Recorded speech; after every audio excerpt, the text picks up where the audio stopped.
Questo è un servizio proprio ritagliato su quei comuni dove lo spopolamento purtroppo negli anni passati è avvenuto e sta continuando ad avvenire.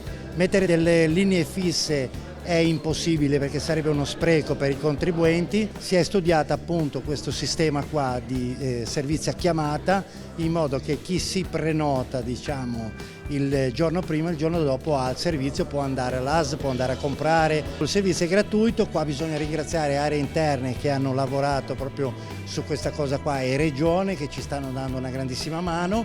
Noi come città metropolitana il nostro obiettivo è quello di fare da collettore proprio con l'azienda AMT e tutti i comuni, sentendo le loro richieste e vedendo di ritagliare per quanto è possibile il servizio proprio a misura dei cittadini. Stiamo ampliando a partire dal 12 di giugno i nostri servizi a chiamata, che diventeranno ben 14 e tutti saranno gratuiti fino al 31 dicembre 2023, sempre per una mobilità più sostenibile e spostata sul trasporto pubblico verso e contro l'auto privata. È un servizio tailor made, sarà un servizio che risponderà alle esigenze dei cittadini che prenoteranno il loro viaggio.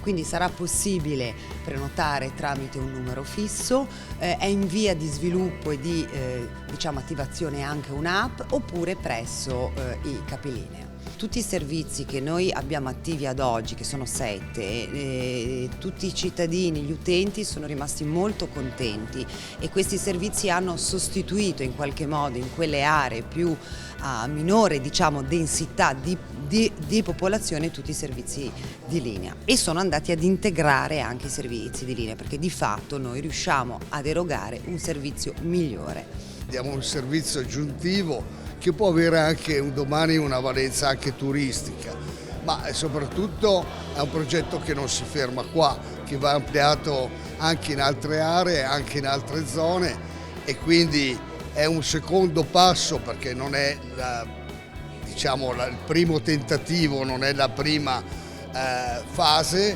ma credo che ce ne saranno, anzi ce ne dovranno essere sicuramente altre per ampliare questo servizio a tutto il territorio. AMT ci è stata molto vicina, abbiamo costruito il servizio proprio sul territorio di Pieve Ligure.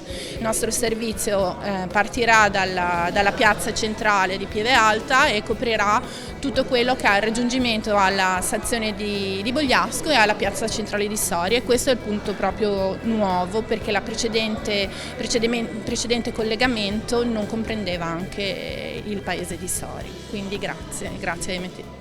Abbiamo organizzato una giornata con 2 incontri con il sindaco e personale AMT, e siamo andati a parlare proprio nelle frazioni alle persone, ascoltando anche i dubbi e cercando di rassicurarli da questo punto di vista. Quindi mi sembra che questa giornata sia stata un successo. Così sulla carta, come è stato prospettato, dovremmo avere più corse, soprattutto nel weekend, e cosa da non sottovalutare, ci sarà anche la mobilità per i turisti, perché noi abbiamo un campeggio con molte persone e molte case vacanza, e poter usufruire di questo servizio gratuitamente sicuramente ha molta appeal, diciamo.